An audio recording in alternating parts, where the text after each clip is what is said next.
Shepherd Wildlife Park here at the otter training session. What I'm doing today is I'm just doing a little bit of training with our otters. And they're what we call small-clawed Asian otters. Now, small-clawed Asian otters are actually the smallest species of otters that exist in the world. There's about 12 different species. Now, the small-clawed Asian otter has amazing ability, and what that is that they can actually use their sense of touch to find their food in the water, more so than they would use their sense of smell. So touch is very important to them, and they do a behavior called washing.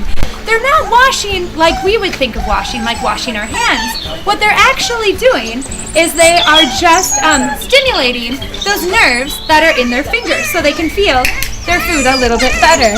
They are carnivores. There you go. And one of their favorite things to eat in the wild would be fish and shellfish. Same thing that we feed them here at Shepherd Wildlife Park. Good girl. What I'm doing is a bit of target training. Now what that means is I'm able to use this ball and stick tool to ask them to do certain behaviors.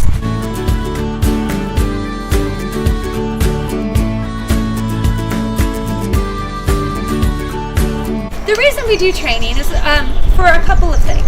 The first thing is that it allows you to build a relationship with your animal. So you can tell if they're injured or they're sick or anything like that might happen, rather than having to tranquilize them or grab them in a way that could be stressful for you and the animal. You can build a relationship where you can actually see them on a daily basis and see their body condition and see their health. So that's a great way to do that. Another thing is it's enrichment. So it's something that stimulates their mind as well as their bodies and keeps them active in their environment. Now they do utilize their water quite a bit. As you'll see, they'll go back into their water in just a second as I'm throwing them their food.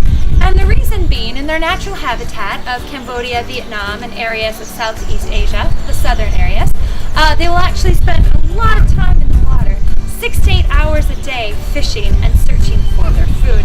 Because they spend so much time fishing in the water, they need to stay warm, and that's why they eat as much food as they do. Now these guys can easily eat about 500 grams of fish and shellfish a day, which is quite a bit considering how tiny they are. Now, because they spend so much time in the water and because they rely so much on the water environment, pollution becomes a big issue in those countries.